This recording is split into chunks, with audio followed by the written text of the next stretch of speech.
Hi everyone, I'm Jeff Bigelow of SpeakInc, and you are inside the speaker's studio.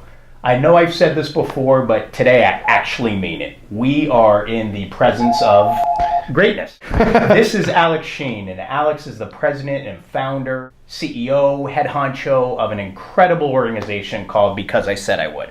But rather than me tell you about it, Alex, thank you for being here. It's a pleasure to see you again. Yeah, good to see you, Jeff. And please tell our viewers what Because I Said I Would is about and how you got started. Yeah, it seems these days that a lot of people don't keep their promises. And at first that can maybe sound like a social commentary, but it really has a huge impact on society. For me, the way this organization started is that my dad was very good with his promises. He's old school that way. He says he's going to be there, he shows up. And that's awesome. Yeah, it had its effect on my life. Unfortunately, though, my father passed away of small cell lung cancer back in 2012. And I gave his eulogy, and its title was Because I Said I Would. I talked about the importance of a promise that day. A lot of people, including me at sometimes back then, would just say tomorrow, or I'll get to it. But one day there is no tomorrow, and we've got to keep our promises. And that's really what the Because I Said I Would message is about. So with the organization, how would somebody go about getting involved, or what exactly does it entail? Absolutely. One of the things that really spurred this whole movement was this thought called a promise card. Now, it's just a piece of paper. It says, Because I Said I Would on the back. There's nothing else. And what you do is you write a promise on the card, you give it to someone, you tell them, I'm going to fulfill this promise, and when I do, I earn the card back. The card is a symbol of my honor, it's my respect, and I'm going to earn it back from you. So for everyone that's hearing this thought of keeping a promise, we all have those commitments we still need to keep, or one promise we need to make. So I encourage people to go to BecauseISaidIwould.com, get a promise card, write one out, and give it to someone. Our supporters have written things that are even cute or funny, like a little girl writing, I'll sleep in my own room tonight, or, but then it gets to a very serious place. I could have used that about 10 years ago. Right? With my daughter. Yeah, absolutely.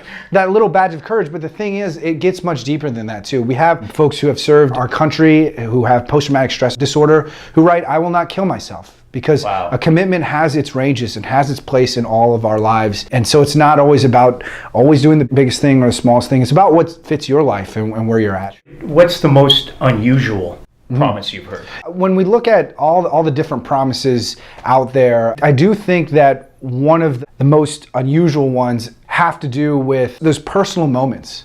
Because almost sometimes a promise, it's so private that it's a secret. For example, I remember one woman wrote, I will not purge. And she took this picture of this promise card literally on her toilet. And it was because she had never even told her own boyfriend of 8 years that she had this eating disorder.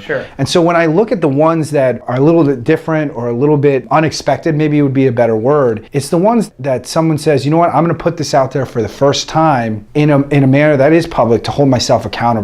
And that to me is surprising. That's what I was going to say. It seems like the writing down of the promise and giving it to someone else and making public knowledge of it is what's really going to keep you from doing it. For example, as you were just saying this, I was thinking about, I should write down a promise card. I'm not going to text and drive.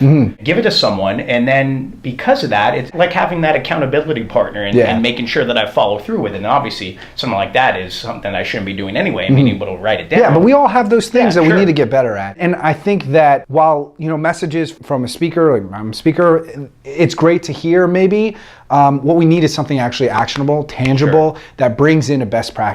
According to the Dominican University of California, you're 46% more likely to follow through with the commitment when it's written down, and even more so when you give it to them. Absolutely. We've got to give people that tool and make it socially comfortable to do that. We know what you do. How does that correlate and translate to you being on the speaking stage? I've obviously enjoyed the opportunity to share the message. Every nonprofit is going to love that opportunity, but there's a little bit of a different element when it comes to Because I Said I Would. 100% of the fees that come to me go to the charity. Which is fantastic. And so I stay on the road as much as possible, sharing this message to hopefully get people to make those personal promises and make a difference with the audience. Obviously, that's one of my primary goals, but to know that all the funding helps our character education programming in schools, our volunteer projects, our awareness campaigns. I think it's really awesome that both things can happen at the same time.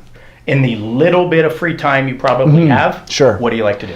I mean, you know this with speakers. You travel like 300 days a year. You rack up all these frequent flyer miles, and you don't even want to use them, you don't wanna right? use them. Just I like to stay at home, go to the local basketball court, play a little, lift weights, and just relax. So, Well, Alex, thank Awesome. you very much. Thanks, Jeff. This is Alex Sheen. If you get a chance to, please do what he said. Go to becauseIsaidIwould.org. Let's make a difference. If you see him on stage, you'll know that his presentations are incredibly inspiring, incredibly moving. He ties in a little bit of humor. He's an excellent speaker. Thank you very much for watching, and we'll see you next time.